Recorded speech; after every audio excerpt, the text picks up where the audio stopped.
අවසරයි ගෞරවනීය ස්වාමීන් වහන්සේ මෑණිවරණි ශ්‍රද්ධා බුද්ධ සම්පන්න පින්වත්නි අපි අද වැඩමුළුවේ දෙවෙනි දවසේ ධර්මදේශන අවස්ථාව ධර්මදේශන පැයටයි පත් වෙලා තියෙන්නේ ශිරුම දෙනායේ සඳහා tempත් වෙමු tempත් වෙලා සාදුකාරය පවත්වමු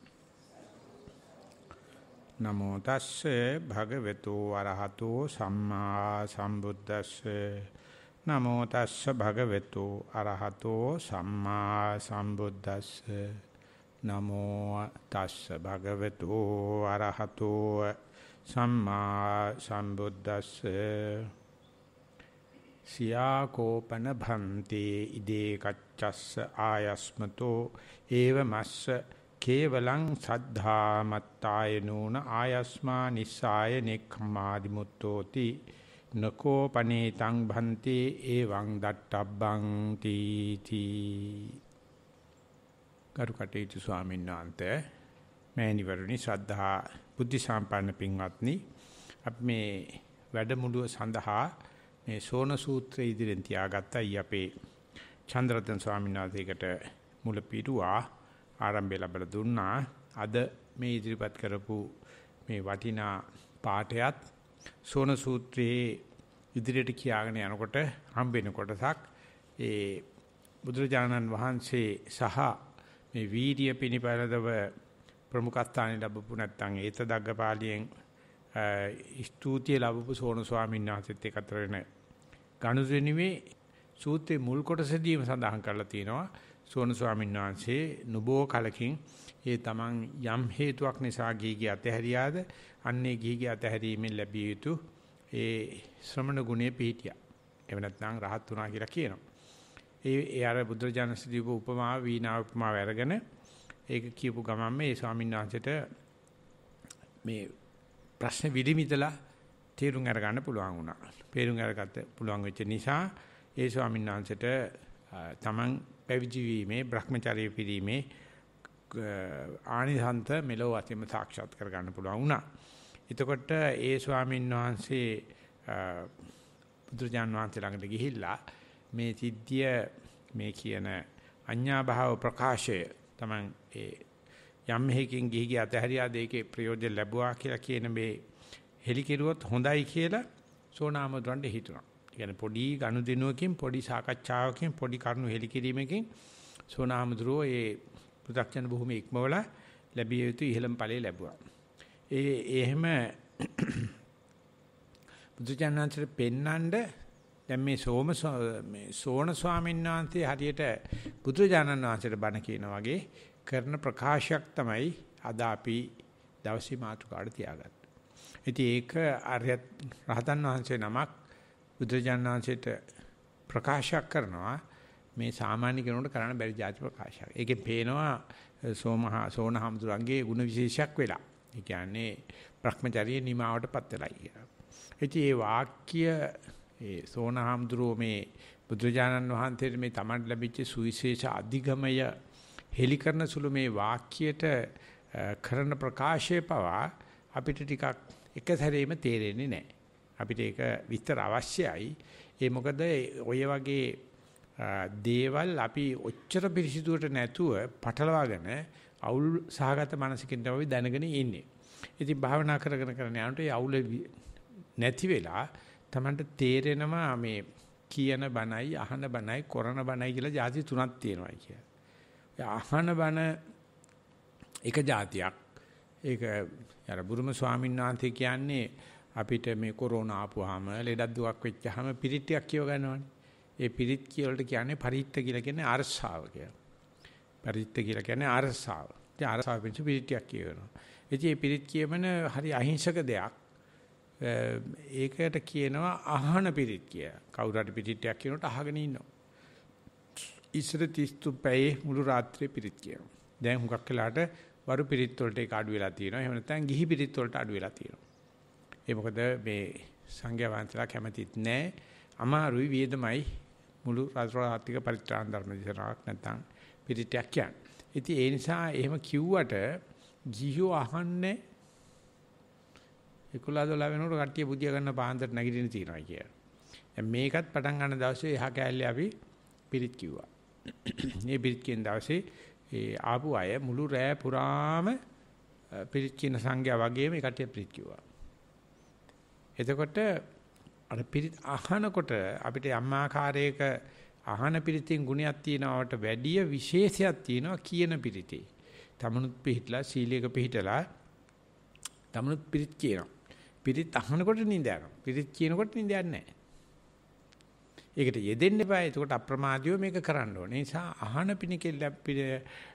පිරිතකින් ලැබෙන ගුණානිසංස වලට වැඩි කියන පිරිතේ.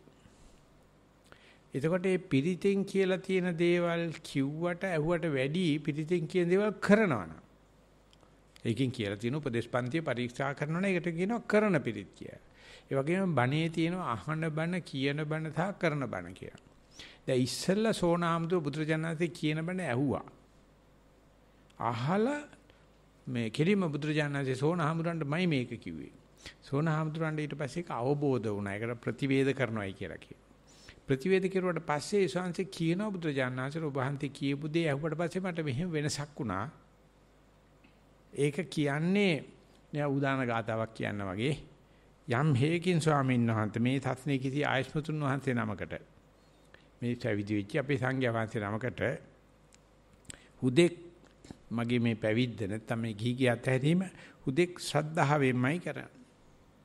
ඒ නෛෂ්ක්‍රම්‍ය අතහැරීම කරන්නේ ශ්‍රද්ධාවෙන් කරන්න කියලා හිතෙනවා නම්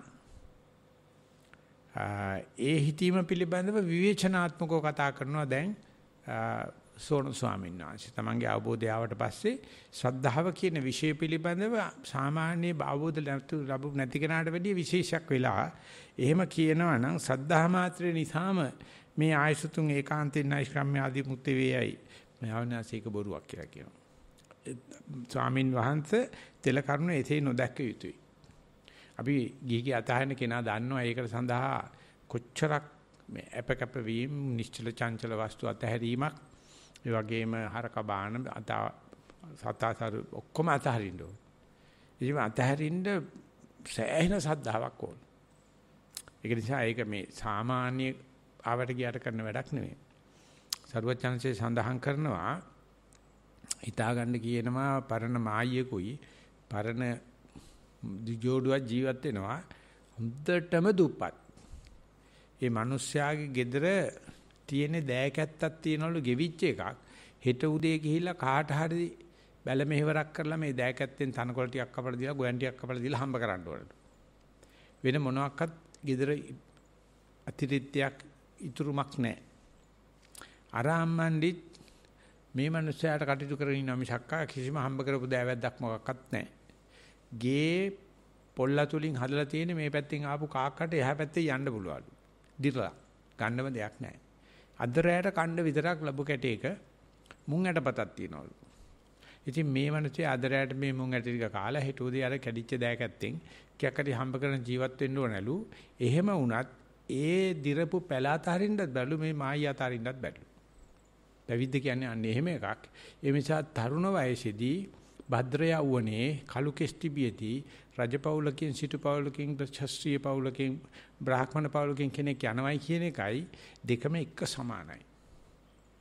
අර අම්මන්ඩි මේ 60 පිරලා හොට බිමැනිලා ඉන්නේ ගේ මේ පැත්තෙන් ආපු කාක්කා එහෙන් යන්න පුළුවන්. ගෙදර තියෙන ලැබු කැටයක තියෙන මුං ඇට ටිකක් විතරයි. හෙට හම්බ කරන කණ්ඩ ඕනේ. නමුත් ඒ අම්මන්ඩි අතාරින්න බෑ. අර කැඩිච්ච දෑකත් අතාරින්න බෑ. අර ලැබු කැටේ අතාරින්න බෑ. මේ ගේ අතාරින්න බැලුමේ නා කියන්නේ. ඉතින් හිව් එකේ තරුණ බද්දර වයි යවුනේ කවුරු හරි කීගේ අතහැරියා නම් කියන එක අතහැරපු ඇතෝ දාන්න. ඉතින් ඒක කරන්නේ මේ ශ්‍රද්ධාවෙන් මේ නෛෂ්ක්‍රම්‍ය ආදී මොක්ෂය සඳහා. ඉතින් අත්තර මේකින් අතහැරීම කියන එක මට්ටම් තුනක් තියෙනවා. ඔය කාම වස්තු අතහරින එක ඒක සාමාන්‍යයෙන් මේ අබිනිෂ්ක්‍මණය කියලා කියනවා. බුදුජානනාංශයේ මහා අබිනිෂ්ක්‍මණයක් කෙරුවා. තරුණ වයසේදී 29 දී යුරජ තනතුරයි ඔක්කොම ටික අතහැරලා ගියා. ඒක අපි වෙසක් වලට එළිය පෙට්ටි කොළ හදනවා මේ සිද්ධාර්ථ කුමාරයාගේ මහා අබිනිෂ්ක්‍මණය. ඉතින් ඒ අබිනිෂ්ක්‍මණය කෙරුවට පස්සේ අපි හිතමු මේ පිළිස අබිනිෂ්ක්‍මණය ගෙදර දාලා ආවයි කියලා. දවසකට හරි දෙකකට හරි తాවකාලික වේවා ස්ථිර වේවා එකකින් අභිනිෂ්ක්‍රමණය තමයි ඔකට කියන්නේ. කියලා දැන් මෙහෙ ආවට පස්සේ මේ ඇත්තෝ වාඩි වෙලා භාවනාවට වාඩි වුණාට පස්සේ තාමත් හිත තියෙන්නේ gedara නම් කය විතරක් සුදු ඇඳගෙන තියෙනවා බාපණයක් දාලා තියෙනවා පොලිමට වාඩි වෙලා ඉන්නවා බැලූ බැල්මට නම් හැබැයි හිත තියෙන්නේ gedara. එතකොට තේනවා මේ gedara ඉන්නකොට මෙහෙ ගැන හිතේ හිතයි අනේ කවද්දෝ යන්නේ නිස්සන්න වන්නේට බුදුම්මේ අපිට යන්නත් නැහැ නිකන්. මෙහි ආපු ගමන්ම ආයේ gedara යන්නේ හිත. කඩප්පුලි නොකෑමනක් දහපතොර පට්ටපදුරු හිතක් තියෙන. හැබැයි හොඳක් වෙලා දින එක පේන්නේ නැහැ. මේ ඉඳගෙන හිටියට ඇඟ කිලිපොළනවා නැද්දකින් මේ නිස්සන්වනේ හිටපන් මේ හිත මේ කයේ හිටපන් මේ හිත මේ ආස්වාදයේ හිටපන් යවන්න බැරි නෑ ආස්වාදට ගන්න බැරි නෑ ගත්තම මෙහෙම කොණ්ඩ ලාහට එකතුරු ගෙම්බෙක් වගේ බක්කාල පැනපු ගමන් ගෙදර කය මෙහෙ තියෙනවා එතකොට ඒක අබිනිෂ්ක්‍රමණය දෙවෙනි එක අර තමන්ගේ ප්‍රිය වස්තු අම්මත වාත්තා දවුදුවා දරුවෝ අතහරින එක පළවෙනි අබිනිෂ්ක්‍රමණය දෙක තමයි නීවරණ ටික අතහැරලා දාන එක. අතහැරලා හිත අරමුණේ තියාගෙන ඉන්න එක. ඉතින් ඒකේ තියෙන අමාරුව පැවිද්ද විතරයි දන්නේ. නේවාසික භාවනා කරන අය විතරයි තියෙන්නේ මේකට එන එක ලේසි නෑ. ඒක මේ අපි දෙන්නෙක් හිතන්නේ එක්කනට උදව් කරලා නෙවෙයි මේ විවිකේ ගත්තේ. තමන්ගේ ශිල්පීය ඥාන වලින් උපක්‍රම වලින් ගත්තා. මෙතන ඉන්න ඔක්කොමලා ඒක කරපු අයනේ දැන්. දැන් ඒගොල්ලන්ගේ හිතවල මොන වගේ දේවල් තියෙනවද කියලා බලන්න. කිලෝරක් නැහැ. දෙන්නේගේ කිසි වෙනසක් නැහැ. තන්නේ කර අසුචි පිරිච්චි වලක් කක්ක වලක් අවුරුදු 7ක් වුණු වෙච්ච අසුචි වලක් ඕක ඇතුලේ තියෙන. එළියට දැම්මොත් අහල හත් ගමක ඉන්න හම්බ වෙන්නේ නැහැ. ඊයරක පේන්නේ නැති නිසා ෂේප්. ඉතින් කාට හරි හිතන්නේ එහෙම තියේදිත් අපිට පුළුවන් වුණා කියලා එක චිත්තක්ෂණයකට මම දැන් ආස්වාසේ ඉන්නේ ආස්වාසේ ඉන්න බව දාන්න. ප්‍රස්වාසයේ ඉන්න ප්‍රස්වාසයේ ඉන්න බව දාන්න. ඒ කියන්නේ සතිය පිහිටියා නම් යාට දන්නවා දැන් අර චංචල නිශ්චල දීපලත් අතහැරියා. ගීගේ අතහැරියා. දැන් පරිඋත්ථාන කෙලස් ටික අතහැරියා. එහෙම නැත්නම් නීවරණ ටික අතහැරියා. ඉතින් ඒක පැනගත්ත කෙනෙකුට තේරෙනවා බුදු අම්මේ ඇති කරගත්තේ පිරිසිදුව හිත චිත්තක් තතිය දිගට පවත්නවා කිව්වහම කම්බේක ඇවිදිනවා වගේ. ඔක්කොම තියෙන කණුවත් අතහැරලා කඹේ උඩට ගියාම ඒකේ ඉලා ඊගාව පය තියනකොට ඊගාව පය තිනකොට එන්න කඹේනේ ඇවිදින්නේ. ඒක ගඟ දිගේ ඉහළට පීනනවා කියලා සරුවචාන්සිය දේශනා කළා තියෙනවා.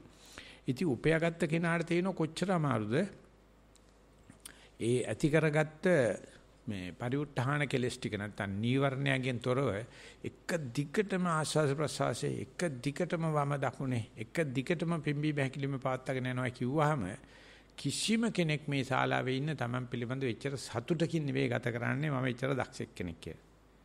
එහෙම කරන්න මායя ඉඩ තියලා නැහැ. ඔක්කොටම තේරෙනවා මම මෙතෙන් එනකොට නම් අමුඩේ තද කරගෙන ආවේ රහත් වෙලාම තමයි යන්නේ කියලා හිතාගෙන. ඉඳ ගන්නෙත් පරියන්කේ අද්ද දෙඤ්ඤම් කියලා තමයි.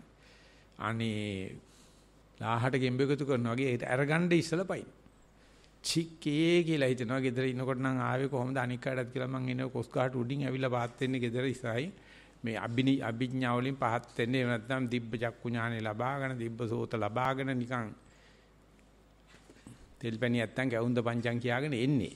මෙතන ආවට පස්සේ නැද්දකින් කියලා හිතෙනවා චික්කේ බලන්නකෝ අර මනුස්සයා ෂෝක් එකට වාඩි වෙනවා මට කකුල එක විදිහට තියාගෙන බෑ.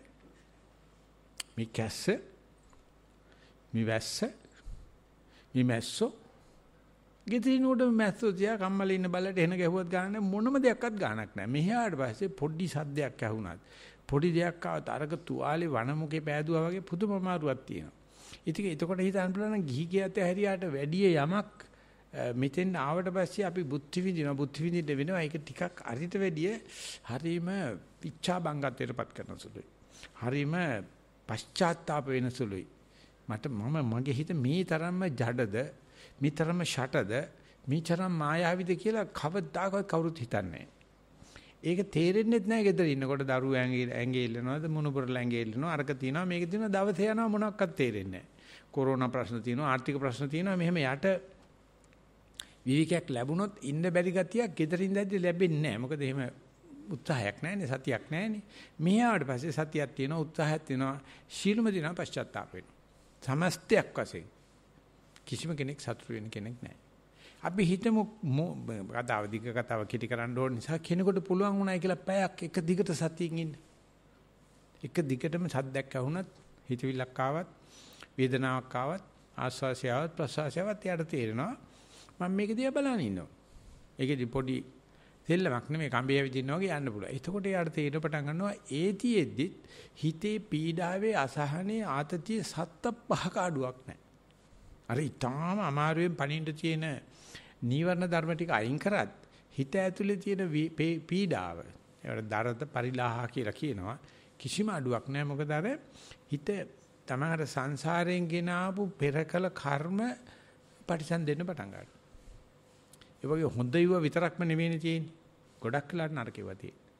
ඉතින් ඒක නිසා අර තව මට්ටමක් තියෙනවා.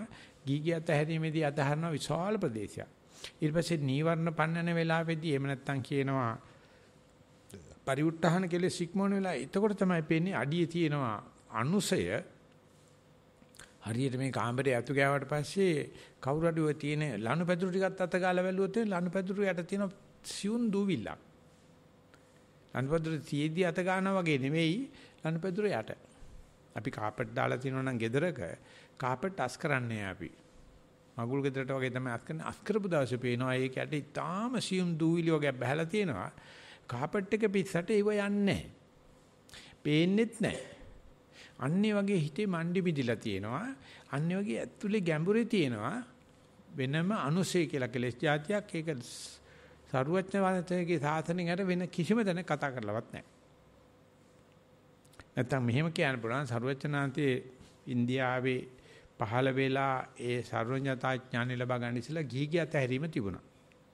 අපි සාමාන්‍යයෙන් දන්නවා සිද්ධාර්ථ කුමාරයාට සුද්ධෝදන රජුරෝ ලෙඩෙක් මහල්ලෙක් මලකඳක් පැවිද්දක් දකින්න නැති ලෝකයක් හදලා දීලා තිබ්බේ. කියන්නේ දුක නැති. ඒක සාමාන්‍යයෙන් දේවාදා ආගම අදහන ඔක්කොම ඒක පිළිගන්නවා. ඒගොල්ලෝ හදන්නේ නගර නිර්මාණ කරනකොට දෙයයන් ආශ්‍රමවපු ලෝකේ ලෙඩෙක් ඉන්න බෑ. ලෙඩු ඔක්කොම ස්පිතාලට දාන්න ඕන.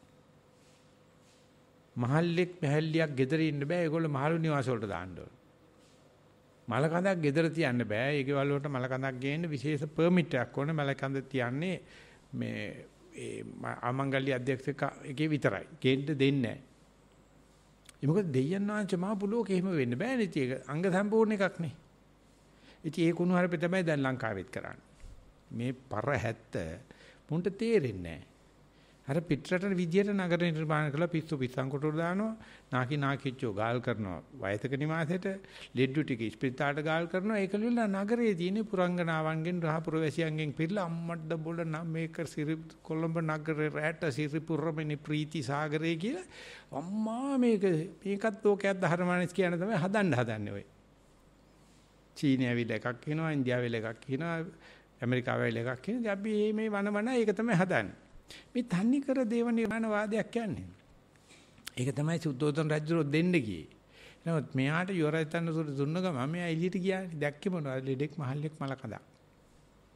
දකින්නකොටම මෙයා කියව මේ මොකද්ද කියලා. ඉතින් ඡන්න තමයි ගුරුන්නාංශයේ වෙලාවේ. රතාචාර්යයි. ඕම් කිව්වා ඉතින් නාකිට අරිකිට තෙයි කාටත් ওই ටික වෙයි කියලා කිව්වා. යකෝ සාක්ෂි මේ විදියට මේ රාජාභරණ ඇඳගෙන ඉන්න මටත් අර වගේ නාකියෙක් වෙන්න වෙනවයි කියනකොට හිතට ඇතුළට කිඳා බහිනවා හෙන්න බරුවක්. මිනිහක් ගෙනියනවා මේ සුවඳාන මේ මොකද වෙලා තියෙන්නේ? ඔය තමයි මරණය කියන්නේ. කොහොම හිටියට ඉතින් කාටත් දැන් මෙහෙට සමාජ කට්ටිය කේන්දර ගේනවා. මම හරියට ඔක්කොම බර ගහනක් කේන්දර බලලා තිනවා. අනිවාර්යයෙන්ම මැරෙනවා. ඕනෙම කේන්දරයක් ඒක මම මූණ දිහා බලන්න කියනවා. මැරෙනවා. අර මැරෙන වෙලාව විතරයි කියන්නේ. බර කේන්දරයක් කියන්නේ මැරෙනවා. ඊට පස්සේ මරණයක් ගෙනාට පස්සේ අර අවුරුදු 29 තරුණයෙක් රජසැප ලැබිලා දිව්‍යාංගනාවක කුමාරියක් හම්බ වෙලා මරණය දකින්නකොට ලෙඩෙක් දකින්නකොට තුනටම එකම උත්තරේ ඡන්න දෙන්නේ. ඔබතුමාටත් ওই ටික වෙනවා. අන්තිමට පැවිද්දා දැක්කා. අබිනිෂ්ක්‍රම කරපු. එස්කම මෙයා කාගිනවත් යැපෙන්නේ නැහැ. මෙයා සිංහා කාලා ජීවත් වෙනවා. මේ ඒ වගේ තිබිච්ච ඒ බ්‍රාහ්මණ ආගමේ තිබුණේ කුල ભેදයට ඒකට විරුද්ධව ගියේ කට්ටිය තමයි ශ්‍රමණයයි කියලා කියන්නේ. පවතින තාන්ත්‍රයට යට නැහැ. එයා ස්වාධීන වෙනවා. ඉතින් රජවරු හරිම අකමැති, බ්‍රාහ්මණයෝ හරිම අකමැති පැවිද්දට. මොකද මිනිස්සු සලකනවනේ. රජුරන්ට වැඩිය සලකනවා. සමහරට බමුණන්ට වැඩිය සලකන නිසා ශ්‍රමණයා තමයි එදාට විප්ලවවාදියා. ආජීවකයෝ කියලා හිටියා, ශ්‍රමණයෝ කියලා හිටියා. රාශියක් හිටියා මේ මිනිස්සු පෞල් කාලා ජීවත් වෙලා අයියා වුණාට මේ මිනිස්සු 7-5කට ගණන් ගන්නෑ. උන් ජොලිය ජීවත් වෙනවා. කොහෙන් හරි ගියක් හරි හම්බ කරලා නෙමෙයි හිඟා කාලා. ඉතින් අබිනිෂ්ක්‍මණය එදා තිබුණා. ඊට පස්සේ ආලාර කාලා මුද්‍රකරාම පුත්‍ර ගාවට යනකොට ওই නීවරණ ඉවර කරන ලෝකයක් තිබුණා. නැත්තම් කියනවනම් සිද්ධාර්ථ කුමාරයා දඹගහයට දවස් 7ේදී ධ්‍යාන භාවනා ලැබුවා. නමුත් අර යට තියෙන ඒ අනුසය ආසය ඒ ආලාර කාලා මුද්‍රකරාම පුත්‍රාට තේරෙන්නේ නැහැ. එහෙම එකක් තියෙනවා කියලා.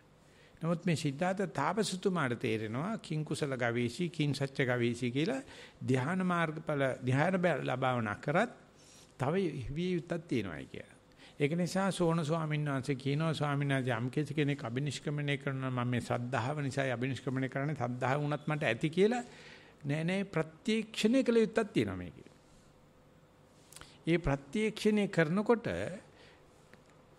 gedara dura අතහරිනවා කියන එක ඇඟට හැප්පිලා පේන ඕන කෙනෙකුට. අපි ගෙවල් දොර අතහැරලා එනකොට ඉතින් අයියා ලක්කලා අම්මලා තාත්තලා අඬනවා. ඒ මරණයකට එහා අඬනවා. අහන්න දෙයක් නෑ ඒකේ. ඊට පස්සේ නීවරණ ටික අයින් කරලා අපිට ධ්‍යාන මට්ටමට යන්න ගියාම ඒ බුරුවෙන් පන්දි ස්වාමීන් වහන්සේ කියනවා මෙහි කඳුබඩ ඇවිල්ලා බණ භාවනා කරලා තියෙනවා. ඒකට වයසක මිනිස්සෙක් ඇවිල්ලා උදුවට භාවනා කරාලු මහාශී ක්‍රමයට.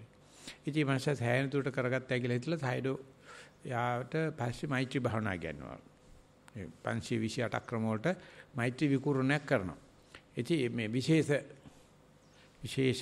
අතිරේක පාඩමක් විදියට. ඒක කරලා දෙවෙනි දවසේ මේ මිනිස්සු ඇවිල්ලා බැනගෙන ගියාලු සයිඩෝට මොකද්ද මේ කරපු වැඩේ බලන්නකෝ මේකනේ නියම බාණ්ඩේ ඔච්චර කල් මට මොනවද භාවනා කියලා ඉගෙනන්නේ මෛත්‍රී කරනකොට පුදුමාකාර සපත් වෙනවා. ඇයි මේක ඉස්සලා දුන්නේ නැත්තේ කියලා.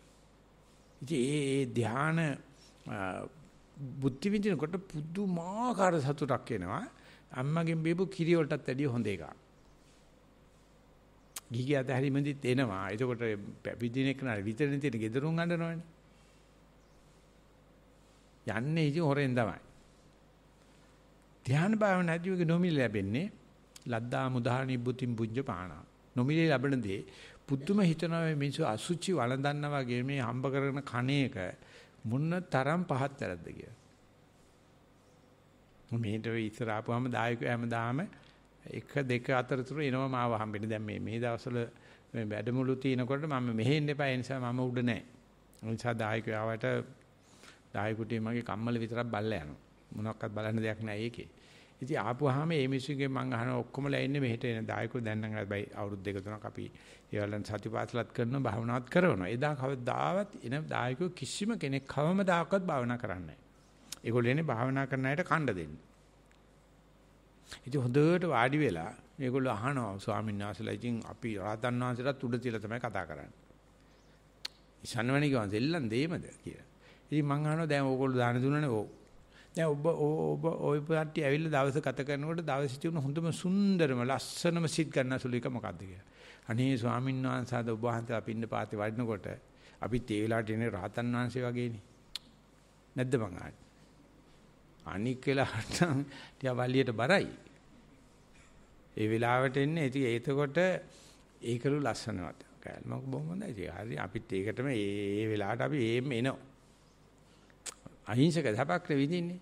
ඉතින් මං අහනවා දැන් ඕගොල්ලෝ අපිට මේ දාණය හැඳ බෙදනකොට පුදුම සතුටක් මේ මිනිස්සුනේ තියෙන අම්මා තමන්ගේම දරුවට තනින් කිරිපෝනවා වගේ. අපේ ශාසනය අපේ බුද්ධ පුත්‍රයන් ඇස්සේ දාන බෙදනවා. පුදුම ආශාවකින් බෙදන්නේ. ඒක තේරෙනවා දානි පාත්‍රයට දානේ වැටෙනකොට ඒක මොන තරම් නෛෂ්ක්‍රම්‍ය දහසක් තියෙනවද කියලා. මං අහනවා මේ දානේ දෙන එකද ලේසි දානේ කන එකද කියලා. ඇහෙන්නේ තේරෙන්නේ නැහැ.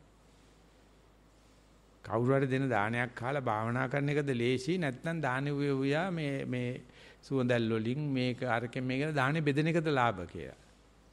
ඉතින් ඒගොල්ලෝ කියනවා දානේ බෙදෙන එක සැපයිලු දානේ කාලා භාවනා කරනවට වැඩියි. ඉතින් කොච්චර වෙලා බණ කියන්න ඕනද උඹලා ඔය උදේ දිවා රාත්‍රී මහන්සි වෙලා ඉහෙන් කණෙන් ගෙනල්ලා උයලා පිහලා කන්න දෙන උඹලට වැඩිය අපි මොන තරම් සැපයක දින්නේ දානේ කාලා. ඒකෙකුට කවදාකවත් හිතෙන්නේ නැහැ නේ පැවිදි වෙන්න. ඔය සියලුම ආර්ථික ප්‍රශ්න ඉවරයිනේ. කොරෝනා ප්‍රශ්නත් ඉවරයි. අපිට ශ්‍රී ලංකා තිබ්බත් එක අපිට UNP තිබ්බත් එක අපිට වැස්සත් එකයි බෑවුවත් එකයි අපි රජපැටව් වගේ ඉන්නවා. කරන්න බෑ. දාන දෙන්න පුදුම ආසාවක් තියෙනවා. ඉතින් ඒ සැපේ කොච්චර ඉක්මවල යනවාද කිසිෙක් ඇවිල්ලා බණ භාවනා කරලා බණේ භාවනාවේ අඩු ගන්න සමතේ කොටස හරි ගියා නම් පුදුම සැපක් තියෙනවා. නමුත් මේ සෝන ස්වාමීන් වහන්සේ දැන් ඒක පන්නලා ඉන්නේ. ඔය කියන ධ්‍යාන ආදී භාවනා කියලා ලැබෙනක මේ පන්නලා ඒ ස්වාමීන් වහන්සේ කියනවා යම් කිසි කෙනෙක් මේ නෙක්ඛම්මාදි මොක්ඛේ ලැබලා තියෙන ශ්‍රද්ධාවෙන්ම අදාහ ගන්න හිටියොත් ඇති බුදුහාමුදුරුවෝ බුදුන්මයි ධර්මයේ ධර්මයේමයි සංඝයා සංඝයාමයි මම රකින්න සීලෙ මෙහෙමයි කියලා අදාහ ගන්න මට්ටමින් කියලා හිතනවා නම් බුදුහාමුදුරන්ගේ ශාසනය ප්‍රත්‍යක්ෂණය කරනවා කියන්නේ ඥාණය ලැබනවා කියන්නේ ප්‍රතිපල ලැබන කියන්නේ ඒක නෙවෙයි. ශ්‍රද්ධාවට එහා ගිය අත්දැකීමක් තියෙනවා මේකේ. අත්දැකීම ඒකයි අපි මේ පැල් බැඳගෙන භාවනා කරන්නේ. ඒ භාවනා කිරීම සෝනහාමුදුරන්ට කියන්න ඕනේ. ඔබ වහන්සේත් එක්ක මම කතා කරපු නිසා නැත්නම් සරුවචනසෙත් එක්ක පොඩි සාකච්ඡාවක් කරපු නිසා මගේ තියෙන බැඳීම් ටික ගියා කොච්චරද කියලා කියනවනම් ඔය හුදු ගීගේ අතහැරීමේ සද්ධා විතරක් නෙවෙයි ධ්‍යාන ලැබු සද්ධා විතර නෙවෙයි මාර්ගඵල ලැබනකොට ඒ කිනාට තේරෙනවා. ඒ කිනාට දැනෙනවා ඊට එහා ගිය ප්‍රත්‍යක්ෂණය කළ හැකි පිරිසිද දත හැකි අස්පනා අපිට දැකිය හැකි යථා භූත වශයෙන්ම ඒ කිනා රාගය ක්ෂය කරනවායි කියන එක. ගිහිගත ගන්නවා කියන්නේ රාගයේ සෑහෙන කුට්ටියක් අයින් කරන එක තමයි නෑ කියන්න බෑ. ඊට පස්සේ නීවරණ අයින් කරනවා කියන්නේ රාගය දුරු කරනවා කියන එක තමයි. ඉස්ලාම තියෙන එකේ කාම රාගය කියලා. කාම රාගයේ අනිත් පැත්තට කියන්නේ නෙක්ඛම්ම සංකල්ප කියලා. කාම සංකල්ප වල අනිත් පැත්ත නෙක්ඛම්ම සංකල්ප. එතන නිෂ්කර්මය තමයි තියෙන්නේ. නමුත් ඊට පස්සේ කොයි වෙලාවකදී කය රාගස්ස රාගයේ ක්ෂය කරා විත රාගෝ මගේ හිතේ තිබුණු රාගය අයින් වුණා කියලා යම් කිසි වෙලාවකට නික්ඛම්මාදි මොක්ඛයක් ආවනම් ගීගේ අතහරිනා වගේ නෙවෙයි නීවරණ අතහරිනා වගේ නෙවෙයි සියලුම අනුසේ වශයෙන්ුත් තියෙන රාගය දුරු කරන්න පුළුවන් වුණා කියලා කියන්න පුළුවන් නම් ඒකයි නෛර්යානික සීසත් ධර්මය කියන්නේ. ඒකටයි බුදු කෙනෙක් ලෝකේ පහළ වෙන්නේ. ඉතින් අපිට කොච්චර කලාතුරකින්ද අපිට පුළුවන් වෙන්නේ මේ පිටම තියෙන කෙලෙස් කුට්ටිය අයින් කරුවට ඊ ගාවට තියෙන කෙලෙස් කුට්ටිය අයින් කරාට ඊටත් යට තියෙන කය රාගස්ස වීත රාගෝ නෙක්ඛම්මාදි මොක්ඛෝ කියලා ඒකයි ලැබිය යුත්තේ කියනවනේ ඒක තියෙන්නේ නෛර්යානික සීසත් ධර්මයක විතරයි. දැන් දෙවියන් වහන්සේ අදහන කෙනෙක් හිතන්නකෝ. ඒ දෙවියන් වහන්සේ මං ගැන බලාගනි. මට තියෙන දෙවියන් වහන්සේව සතුටු කරන එක විතරයි ශ්‍රද්ධාවක් තියෙනවා. ඉතින් බුදුරජාණන් උඹලගේ එහෙම අදහන අයගේ හත්මුතු પરම්පරාව කියලා නෝ එක්කෙනෙක්වත් එක්ක දෙයියෝ වෙලා හෝ දෙයියෝ දැකපු කෙනෙක් ඉන්නවද කියලා. නෑ. ඒකට ළඟ තියෙන ශ්‍රද්ධාව පොඩි නෑ. ඒක අවලක්ෂේරු කරන්න බෑ. පුදුම ශ්‍රද්ධාවක් තියෙනවා. ඇත්තට මේ තරම් අපේ නෑ වාගේ හරියට බැලුණා. දැන් ලංකාවේ තියෙන අනිකුත් අදහිලි තියෙන ඒ නිකායවල වල මේ මිසු පුදුම ඒකට සැදිලා පැහැදිලා කරනවා. නමුත් මේකේ එහෙම පිට තියෙන කෙනෙක් අදහනවට වැඩිය මේ Taman ළඟ තියෙන රාගයේ දුරු වීම කළ හැක්කක් කළ යුත්තක් ඒකටයි ශාසනය කියලා කියන්නේ. ඉතින් ඒ වගේ දෙයක් අල්ලගෙන අපි මේ ගිහි ඇතහැරියේ. ඒ වගේ දෙයක් හිතලාද සිවුරු පෙරෙව්වේ. ඒ වගේ දෙයක් හිතලා නිස්සන් වලට ආවේ. ඒ වගේ දෙයක් හිතාගෙන අපි පරියන්කට යන්නේ. ඒ වගේ දෙයක් හිතාගෙන අපි සක්මන්ට යන්නේ කියලා බැලුවොත් පරීක්ෂා කරලා ගලුවොත් මතය අනුව බැලුවත් හුඟ දෙනෙකුට එහෙම මතයක් නැහැ. කොටිම්ම කියනෝනේ 1956 වෙනකොට ලංකාවේ පැහැදිලිවම සමස්ත ශ්‍රී ලංකාවම කවදාකවත් භාවනා කරන්න බෑ නිවන් දකින්න බෑ කියලා ප්‍රසිද්ධ වෙලා තිබුණේ. ওই නාකි අම්මන්ඩිලා දාන්නවා. මාත් දැන් තැයට නාකි නිසා මාත් දාන්නවා. මම 52 ඉපදිලා තියෙනවා. 56 වෙනකොට බුද්ධ ශාසනයක් පන්සලක් ත්‍රිපිටකයක් මොකක්වත්ම තිබුණේ නැහැ. අතනින් මෙතින් ඒතුළු කැලී ටික තමයි තිබුණේ. ඉතින් ඒකට බෞද්ධ පුනරුදයක් ඇති කරන්න බුද්ධ ජයන්ති කියලා විශාල රාජ්‍ය මට්ටමේ උත්සව පැවැත්තුවා. අපිට තේරෙන්නේ නැහැ මට අවුරුදු 4යි. ඒ අපේ ගෙවල් කිට්ටුව තමයි ඔය කොළඹින් පිට තියෙන එකම අමාත්‍යාංශය වෙන කුෂිකර්ම අමාත්‍යාංශයේ තියෙන්නේ පෙරදෙනී. ඒකේ 7 දවසේ පිරිතක් කියෙව්වා. බුද්ධ ජයන්තියේ අපිට මේ කනට ඇහෙනවා තේරෙන්නේ නැහැ මේ මොකද්ද කියන්නේ කියලා. එතකොට කිව්වා එතකොට ඊශ්වර විංශතියට එන්නේ කාලය හොඳ නැහැ කියලා. බ්‍රහ්ම විංශතිය ඊශ්වර විංශතිය දා මොකද්ද විංශති විස්සත්තියත් මම දන්නේ ඔය 14 තියෙනවා පයි එක. ඉතින් ඒක එන්නේ නිසා බුද්ධ ජයන්තියේ වාසිය අපිට ලැබෙන්නේ නැහැ. මොකද නසත්‍රය හැටියට මේක තියෙන්නේ ඒකේ වස්තුත්වයට වෙන්න කියලා 7 දවසේ පිරිත් කියනවා කියන එක කලාතුරකින් වෙන්නේ. ඉතින් මට මතකයි. ඒ කාලේ කිසිම කෙනෙක් භාවනා කරුවේ නැහැ. භාවනා කළා මේ ධ්‍යානයක්වත් ලබන්න පුළුවන් කියලා හිතුවේ නැහැ. නිවන් ලබනවා කියන එක තිබුණෙම නැහැ. දැන් තමයි අද වෙනකොට අවුරුදු දැන් නිදහස් ලැබලා අපි 1948 නේ. මේක 56 නේ. 56 ඉඳලා අවුරුදු 60ක් විතර ගිහිල්ලා තියෙනවා දැන්. ඒ කාලේ වෙනකොට අපි දන්නවා එදා බුදුරජාණන් වහන්සේගේ ශාසනය ඉවරයි. ආයින් එහාට කොට ගන්න බෑ 2500 ගියා. ඒකට අපේ අම්මා කියන්නේ ඇති 2500 කියලා. ඊගාවට එන්නේ නැති 2500. අපි ඉපදෙලා තියෙන්නේ කර්ම යුගයේට. කොට ගන්න බෑ කියලා. නමුත් මේ සෝනහාමුදුරුව කියන්නේ ඔය වගේ මේ අදහන කතාවක් නෙවෙයි මෙතන තියෙන්නේ අත්දකින්න කතාවක්. අන්නේ අත්දකින්න දේ නැතුව කවුරු හරි කියනවා මේ ගීගෙන් නික්මෙන්නේ බුදුන් කෙරේ සද්ධාවෙන් කියලා ධර්ම කෙරේ සද්ධාවෙන් කියලා සංඝයා කෙරේ සද්ධාවෙන් කියලා සීලපින්නස සද්ධාවෙන් කියලා ඒ මාත්‍රේ නෙවෙයි. ඉන් එහාට තමයි බුදු වෙන්න පුළුවන්. ධර්මයේ සාක්ෂාත් කරන්න පුළුවන්. සංඝයා බාටපත් වෙන්න පුළුවන්. සීලෙන් පිසුදක් ලබන්න පුළුවන්.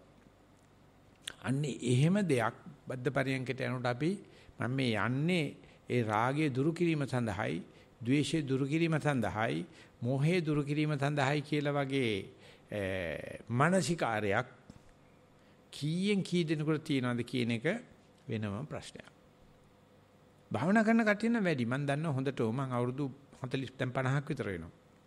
ඕකටමනේ එහා ගහගෙන ඉන්නේ මගේ. ලෝකේ තියෙනවා නම් පත්‍රයක් කියවනවා නම් පුවත්පතක් කියවනවා නම් රිසර්ච් ආටිකල් එකක් කියවනවා ඕක තමයි මම කියවන්නේ. ඒ මොකද මට හුඟක් බලපානවා භාවනා කරන පිරිසක් එක්ක ඉන්නවනම් භාවනා කරන තැනකට වෙලා ඉන්නවනම් මට හරි ආසාවක් තියෙනවා. ඒ මොකද මේ මම දන්නවා අසුරු කෙරුවොත් භාවනා නොකරන අනිවාර්යයෙන්ම අපායි.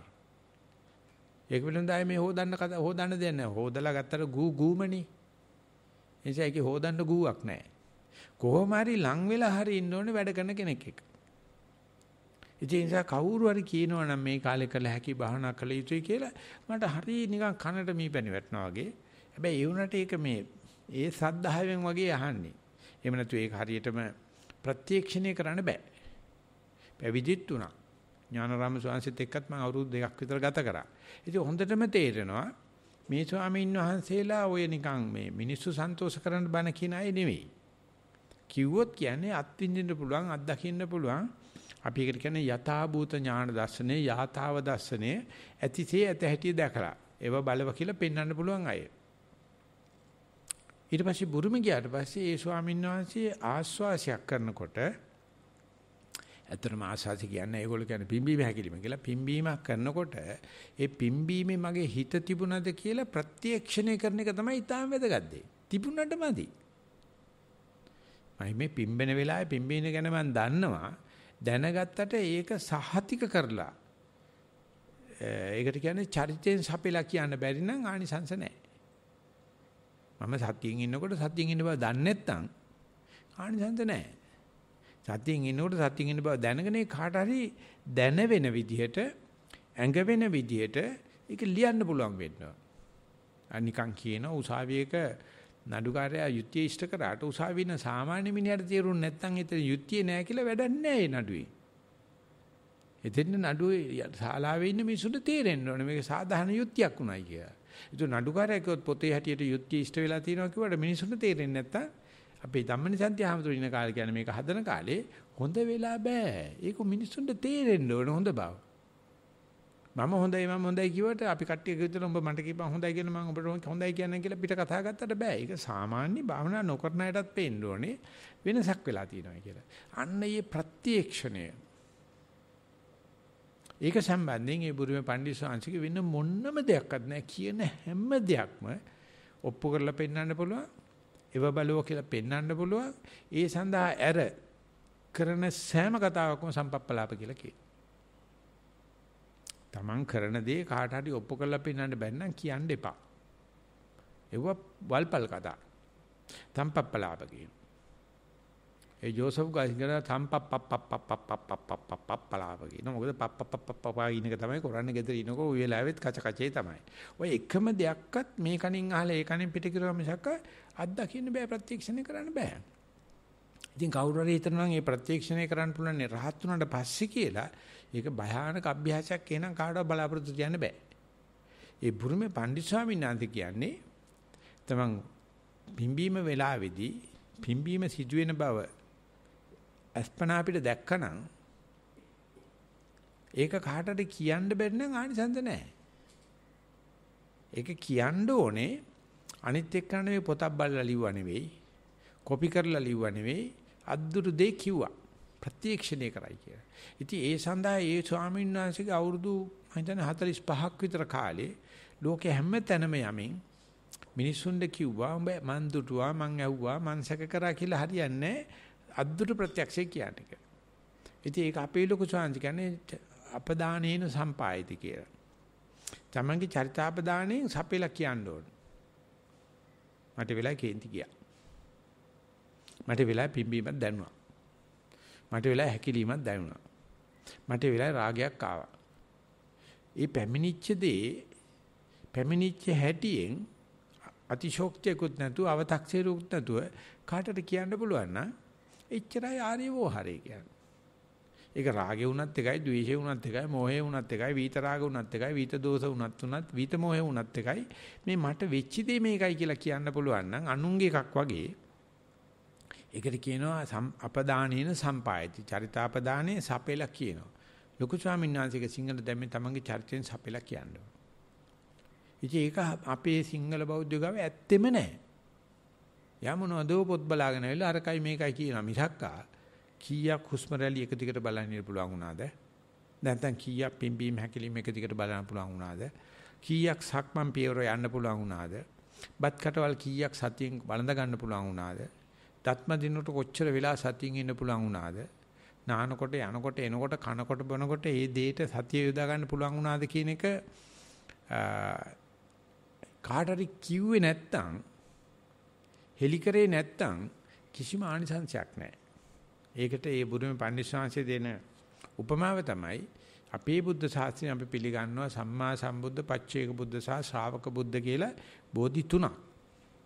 ඒකෙදී සම්මා සම්බුදුරජාණන් වහන්සේ තමනුත් අවබෝධ කරලා තව කෙනෙකුට කියලා දෙන්න පුළුවන්, අවබෝධ කරගන්න පුළුවන්.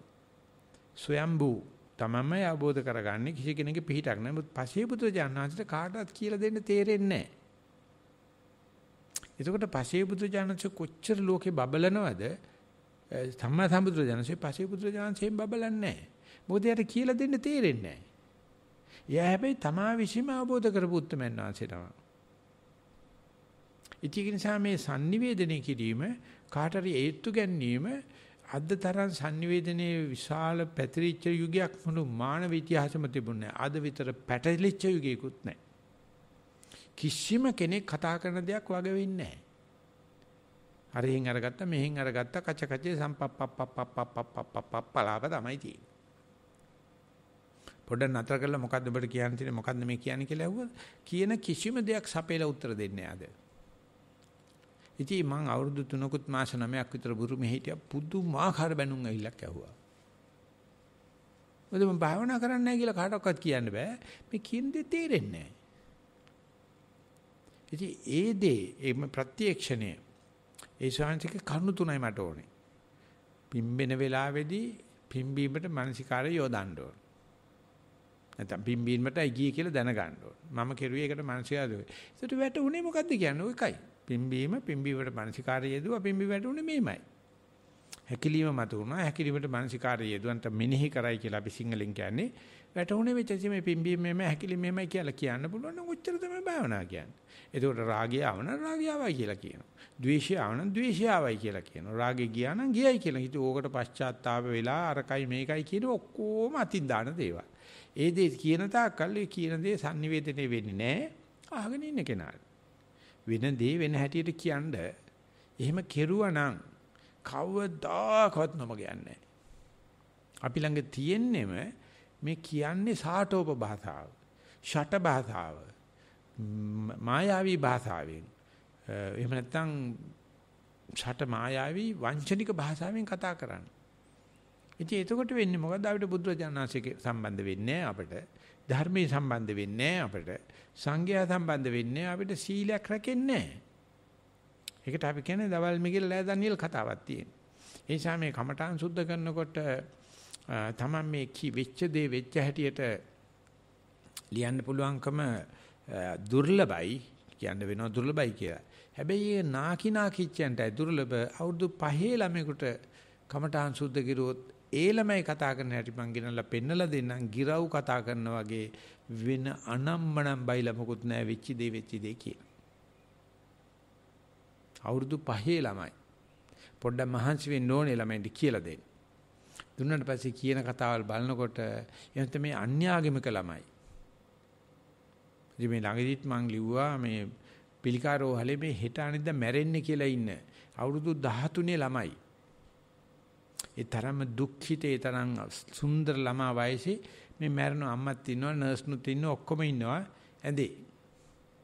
ඉතින් අපේ සතිපාසලේ අය යනවා. ඒ තරම් ළමයි වයසේ ඉන්න අම්මලා තාත්තලා ගිහලා කියනවා මේ කොහොමද කියලා කතා කරලා අපි පොඩි භාවනාවක් කරන ඉතින් අනේ නැගිට ගන්න බෑ. ඇවිද ගන්න බෑ. මේ ඉතින් වැඩක් නැහැනේ කතා කරලා ඒ ළමයි තව දවස් දෙකකින් මැරෙනවා. ඉතින් හොඳට ළමයි ටිකට කතා කරලා වීඩියෝත් පෙන්නලා ඇවිදිනකොට පුළුවන් නම් මෙහෙම ඇවිදින්නේ සක්මන් කරන්නේ ඉඳගෙන ඉන්නේ මෙහෙමයි. දැන් නිදාගෙන ඉන්නකොට නිදාගෙන ඉන්න බව දැනගන්න බැරිද කියලා ඇහුවොත් පුළුවන්. මේ හොඳටම වැටිලා කිසි කෙනෙකුගේ මූණ දිහා බැලුවට නෑ මූණ බලන මිනිහාගේත් මූණ එන ගාච්ඡ සෝම් පිට්ටනියක් වගේ. ලෙඩාගේ මූණත් එන ගාච්ඡ සෝම් පිට්ටනියක් වගේ අනිවාර්යෙන් මැරෙනවා. නිදාගෙන ඉන්න බව දැනගන්න පුළුවන්. ඉතින් ඒක මානවයා විසින් මානවයට කරන දේ ඉතින් ඒ ළමයාට ඒක දැනගන්න පුළුවන් බව හෙලි කරනකොට නිකම්ම හිනාවක් යනවා. මේ මාරාන්තික තව දවස් දෙකකින් මැරෙන ළමයා මම දැන් ඉඳගෙන ඉන්න බව දැනගන්න පුළුවන්. මම දැන් ඇවිදින බව දැනගන්න පුළුවන්. මම බුදියන් ඉන්න බව දැනගන්න පුළුවන්. ඉතින් බලන්න ඕගොල්ලෝ භාවනා කරනකොට සද්ද එනවා, හිතවිලි එනවා, වේදනා එනවා. එපා වෙනවා නිකන්. දෙකට කපුව පණුවෙක් වගේ තමයි වාඩි වෙලා ඉන්නකොට. ඒත් ඔක්කොම කරදර තියෙද්දි මම ඇවිදිනවා නෙවෙයි ඉඳගෙන ඉන්නවා කියන එක දැනගන්න කාට හරි බාධා කරන්න පුළුවන්ද කියලා? කද්දාවත් බෑ. කවමදාකවත් බෑ. සද්ද ඇහිලා හිත නරක් වුණත්, වේදනාව ඇවිල්ලා හිත නරක් වුණත්, හිතවිලි ඇවිල්ලා හිත නරක් වුණත් Tamanට අතරින් පතර බලන්න පුළුවන්. මේ ඇඟ තියෙන්නේ ඉඳගෙනද නැත්නම් ඇවිදිමින්ද කියන ඒක වළක්වන්න කිසිම කෙලෙසයක් ලෝකේ නැහැ. ඒ වෙන තමයි සතිය තරම් බලවත් දෙයක් සතියට යට කරන්න බැරි කෙලෙසයක් නැහැ. ඒක මේ අපි භාවනා කරලා ගත්ත එකක් නෙවෙයි. මේ පරිණාමයෙන් අපිට හම්බෙලා තියෙනවා ප්‍රොප්‍රියොසෙප්ෂන් කියලා. මනසේ තියෙනවා අපි ඉඳගෙන හිටියොත් ඒව හිරි වැටෙනකොට නලියන්න ඕනේ කියලා මොළයට පණිවිඩයක් කරනවා. මේ අපි දැනගෙන කරන දෙයක් නෙවෙයි අනිච්ඡානුකෝ සිද්ධ වෙනවා. නිකමට කියන්නේ අපි වලිග උඩ වාඩිනවා කියන්නකෝ රිදෙනවනේ. ඒකෝට තේින්නන්නේ පොඩ්ඩක් නැගිටලා වලිග ගසා දාලා වාඩි වෙන් කියනකොට දැනගන්න ඕනේ නැහැ. ඒකට හුඟ දෙනෙක් ඉන්නේ වලිග උඩ. ඒකයි නලියන්නේ. දැන් රිලව් ඉඳ ගන්නකොට බලන්න වලිගේ පැත්තක තියලා වාඩි වෙන හැටි කවදාකවත් රිලව් වලිග උඩ වාඩි වෙනවද කියලා නෑ. දැකලවත් තියෙන ඔච්චර දිග වලිග තිබුණාට ඒක උඩ වාඩි වෙන්නේ නෑ. සාරිපුත්‍ර ස්වාමීන් වහන්සේ සඳහන් කරනවා සද්දන්ත කුලයේ ඇතා යනකොට උගේ හත් පොළක් බිම ගෑවෙනවා. හොඬේ බිම ගෑවෙනවා, වලිගෙ බිම ගෑවෙනවා, ලිංගෙ බිම ගෑවෙනවා, කකුල් හතරේ බිම ගෑවෙනවා. ඒ කුමාරි වර්ගයේ ඇත්තුන්ගේ හැටි. ඒකෙන් තමයි අඳුරන්නේ. ඒ ඇතාගේ කකුල් දෙක මැද තමයි හොඬේ තියෙන. කවදාකවත් ඇතා හොඬේ පාක් ගන්නවද කියලා. පාක් ගත්තොත් ඉවරයි. බෑගෙන්නේ නැහැ. මොන ඉරියව්වෙ හිටියත් බුදියා ගන්න ගියත් ඇඳි ගඟේ බුදියා ගත්තත් හොඬේ උඩින් තියාගෙන තමයි ඉන්නේ. ඒ වගේ මොන ඉරියව්වෙ හිටියත් මම ඉන්නේ ඉඳගෙනද හිටගෙනද කියන එක වළක්වන්න තරම් කෙලෙසයක් නැහැ. ඉතින් ඕ ටික කියලා දෙන්න ගියාම ඒගොල්ලෝ කියනවා එහෙම හරියන්නේ නැහැ. ජප මන්ත්‍රයක් නැද්ද ස්වාමීන් වහන්සේ යෝග කරන්න වෙන විශේෂ බලයක් නැද්ද? මොකද්ද මේ භාවනාව කියලා කරන්නේ කියලා. මොකක්වත් නැහැ. වලිග උඩ ඉන්නවනම් වලිග උඩ ඉන්න එච්චරයි. මම ඕක කියන්නේ කියලා අම්මා එළෙව්වමයි පිටිපස්සේ ඉන්න කාලේ. මම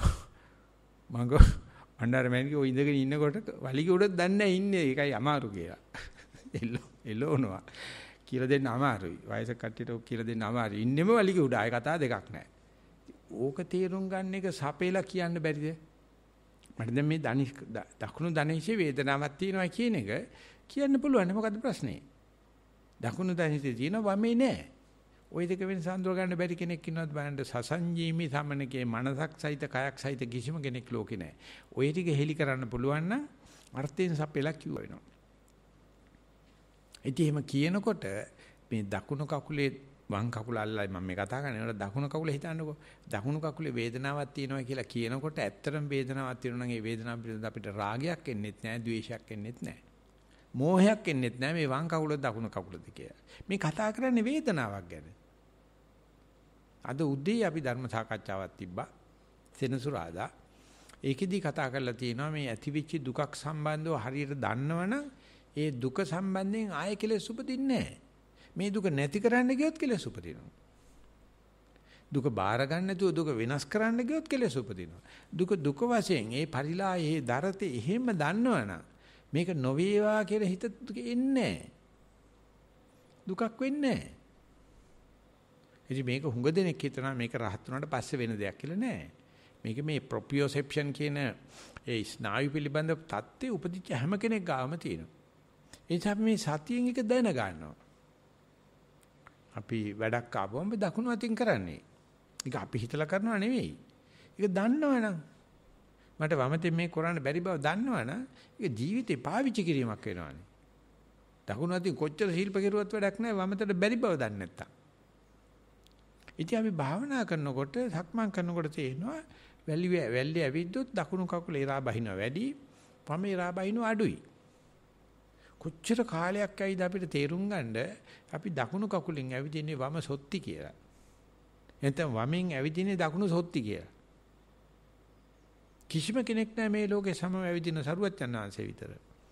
සරුවච්චන් ආංශේ සමතිට්ඨිත පාද සහිතයි. කවදාකවත් පොළවේ ඇවිදිනකොට පොළවේ සමබර ඇවිදින්නේ. අනිත් ඕනම කෙනෙක්ගේ කකුලේ ලකුණේ වෙනසක් තියෙනවා. ඒක Tamanට දැනගන්න කොච්චර කල්යයිද? ඇවිද්දර දන්නේ නැහැ.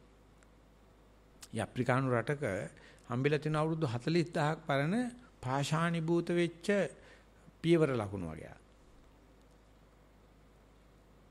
ඉතින් ඒකට අවුරුදු 40 පස්සේ කකුල තියෙන විද්‍යාඥයා කියනවා ඒ පාද ලකුණ මගේ පාද ලකුණ වගේ මිනිස්සුනේ මට අවුරුදු 40ක් ඈත සංඥාවක් එනවායි කියලා. ඒකේ එක කකුලක් බරයි. ඇවිදිනකොට එක කකුලක් බරයි. ඉතියාගේ නිදර්ශනය කියන්නේ බබෙක් වඩාන යන අම්මා කෙනෙක් වෙන්නද කියලා. ඕනම කෙනෙක් ඇවිදලා බලන්න ඕනම කෙනෙක් හුස්ම අරගෙන බලන්න ආශ්වාසය ප්‍රශ්වාසය සම නැහැ. පැයෙන් පැයට මේකේ මේ සම්බර භාවය වෙනස් වෙනවා. ඇවිදිනකොටත් වම දකුණ සම නැහැ. ඉතින් ඒව දිහා බලන්න අපි මේ අනුණ්ඩ කියන එක පැත්තක තියලා තීන පියවරක අපි ඉස්සලා සම පොළොවේනේ කරන්නේ. සක්මන හදන්නේ සම පොළොවේ. ඇවිදලා බැලුවොත් පියවර දිහා එහෙම බලන්න කියන්නේ නැහැ. එහෙම සාප්කනේ එහෙම බලන්න කියන්නේ. නමුත් තේරුනොත් මම වමෙන් ඇවිදින්නේ දකුණු සොත්ති කියලා බලන්න දැන් අවුරුදු 50ක් 60ක් 70ක් කොහම ඇවිදිනකොට ඇට සැකිල්ලට කොච්චර නරක බලපෑමක් එයිද කියලා. බුලුවන් වේද අරලු බුලු නෙල්ලි කතාවේ බීලා ඕක නතර කරන්න.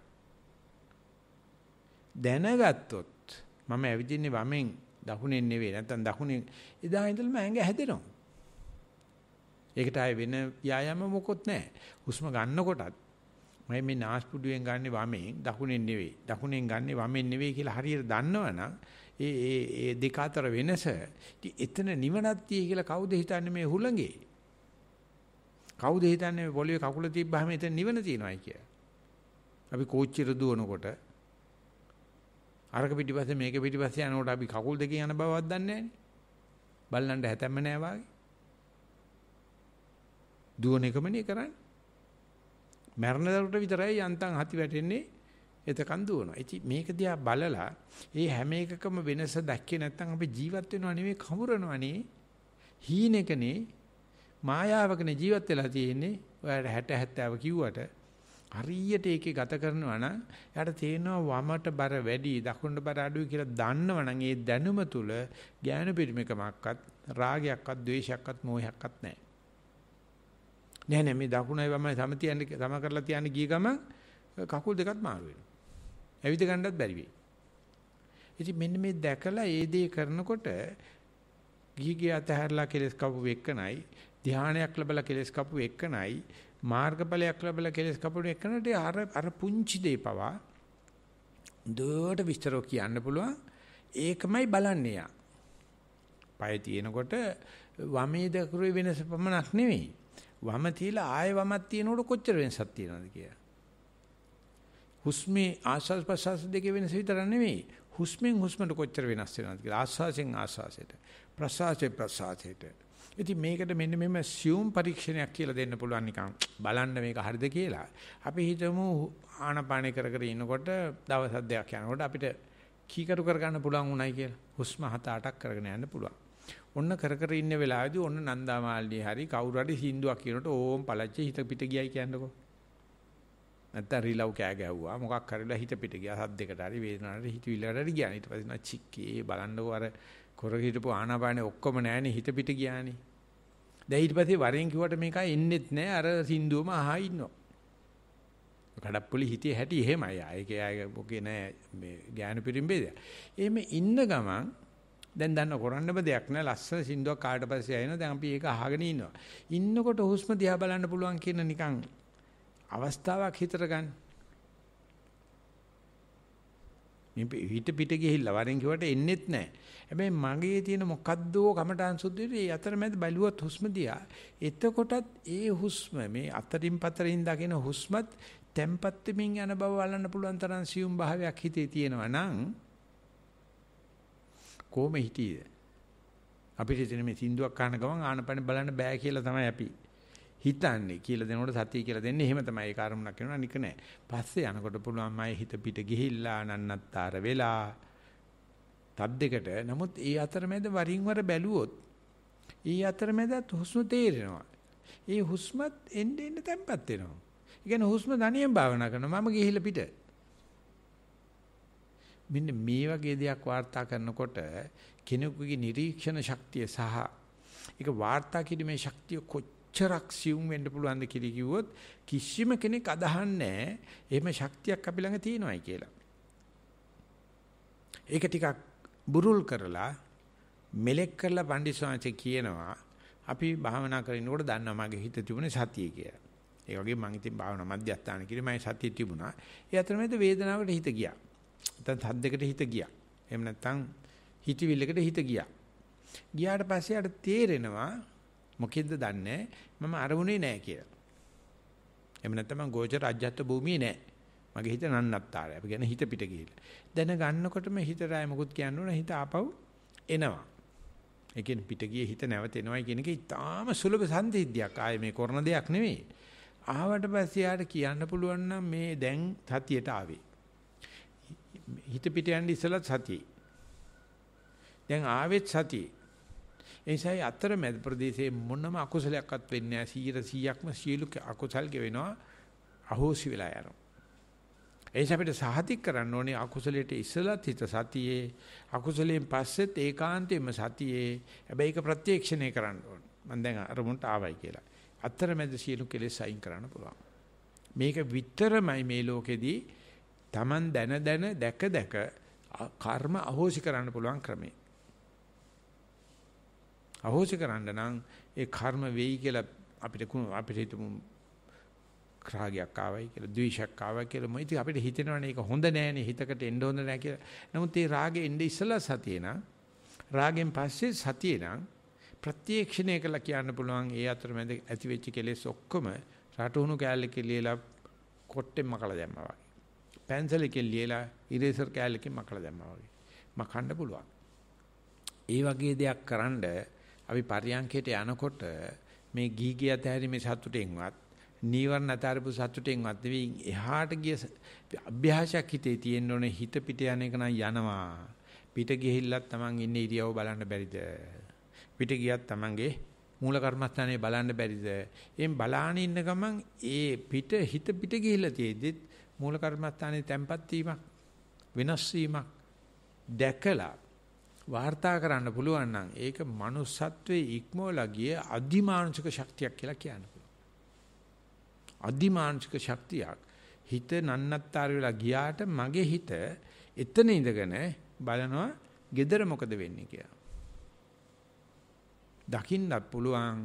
දැක්ක විතරක් නෙමෙයි gedara ඒ අතරමැද අරමුණ සාන්තිකර තත්ත්වයටපත් වෙනවා. පත් වෙනවා කියන්නේ මම මේ අධිකාරී ශක්තියින් කියනවා නෙවෙයි. ඒක දැක්කට පස්සේ හිතනවා මේ හිතේ තියෙන මනුස්සත්වයත් එක්කම මේ සියල්ල දැනගැනීමේ හැකියාව. අපි මේ දරුවෝ ගැනයි අම්මා අප්පා ගැනයි ආණ්ඩුවේ යුව ගැනයි කොරෝනා ගැනයි කල්පනා කරන ඉඳලා නිකම්ම නිකන් ණයට කහිලා මැරලා යනවා. ණයට කහින්නේ. Taman විශ්ින් කළ යුතු දේ වෙනුවට අපිත් ගීගේ අතහැරලා ඉන්නේ අපිත් භාවනා කරගෙන කිව්වට හරියන්නේ නැහැ. සෝනාමතු කියනවා රාගක් හේපින්ස කටයුතු කරපං, දෝසක් හේපින්ස කටයුතු කරපං, මෝහක් හේපින්ස කටයුතු කරපං. කොහොමද දන්නේ? පිට ගිහිල් ආපහු අරමුණට ආවට පස්සේ අනු බොහොම සතුටින් බාර ගන්න. අර පිට කී වෙලාවේ සද්ධාවත් කැඩිලා, වීර්යයත් කැඩිලා, සතියත් කැඩිලා, සමාධියත් කැඩිලා, ප්‍රඥාවත් කැඩිලා. දැන් ආපහු ආවට පස්සේ ආයෙත් තේරෙනවා කැඩුනට මගේ හිත කැඩලා නැහැ. සද්ධාව ගන්නවා කියලා මගේ හිත කැඩලා නැහැ. වීර්ය ගන්නවා කියලා මගේ හිත කැඩලා නැහැ. සතිය ගන්නවා කියලා මගේ හිත කැඩලා නැහැ. මට ආපහු වෙයිල කියන්න පුළුවන්. ආන්න මේ ටික දන්නවනම් ඒකේ නා අවදි වෙච්ච කෙනෙක්, එහෙම නැත්නම් අප්‍රමාද වෙච්ච කෙනෙක්, ඒකේ නා සතිමත් වෙච්ච කෙනෙක්, ඒකේ නා කෙලෙස් වලට බය නැහැ. කෙලෙස් කියන එක මකන්න පුළුවන්. ඊට බලවත් ආයුධයක් මේ සතිය කියන්නේ. ඉතින් ඒ දේ ඔය ඒ විදිහට සතිය පරීක්ෂා කරන එක රහත් වෙන්න ඉස්සෙල්ලා ඕන කෙනෙකුට ප්‍රත්‍යක්ෂණය කරන්න පුළුවන්. මින් කට්ටිය කියයි ඔක නම් තේරෙන්නේ නැහැ ස්වාමීන් වහන්සේ. ලේසියට කියන්නේ එහෙම තමයි. ආපෝ මට තේරෙන්නේ එහාමතු කියන බණ අපිට තේරෙන්නේ නැහැ. ඒ නිසා අපි ඇහෙන වගේ කට අරගෙන හිටියට ඇත්තටම තේරුන්නේ නැහැ කියන නිසා මම බණ නතර කරනවා මෙතනින් දැන්. හිතත් බලාපොරොත්තු වෙනවා මෙතෙන්නම ගෙනලා හොම්බ ටිකක් උලන්ඩ මට්ටම් වෙනකන් බලන්න අපි තේරෙයිද කියලා. මේ දේ ඔච්චර කල් දාන දෙයක් නෙමෙයි. එතන ප්‍රත්‍යක්ෂණය කළ හැක්කක්. හැබැයි තව කෙනෙකුට හේතු ගන්නන්න කියන්න පුළුවන් දෙයක්. ඒක දුර්ලභව හැබෑව. ඒක නිසා අපි මේ කෙනෙක් අතහැර දෙවීමක් කරනවා නම් ඒක නිසා හුදු සද්ධාවට විතරක් නෙවෙයි ප්‍රත්‍යක්ෂණය කළ හැක්කකට මේ කරන්නේ. ඒකට මේ ශාසනයට නෛර්යානික ශාසනයක් කියලා කියනවා. අපි ඒකට සාක්ෂිකාරය වෙමු. ශක්ති ප්‍රමාණයෙන් එතකොට ශාසනය බබලන. සිළු දිනාට අවශ්‍ය පිරිසිදු ඒ අවශ්‍ය මානසිකාර්ය පරියන්කයක් පාස සක්මන පාස පත් පිටක් පාස කරන දෙයකට ලබා ගැනීමට ධෛර්යය පිණිස මේ ධර්ම දේශනාව හේතු වාසනා වේවා කියන ප්‍රාර්ථනාවෙන් දවසේ ධර්ම දේශනාව මෙතන එතනින් සමාප්ත කරනවා. සිළු දිනාටම තෙරුවන් සරණ වේවා කියලා ප්‍රාර්ථනා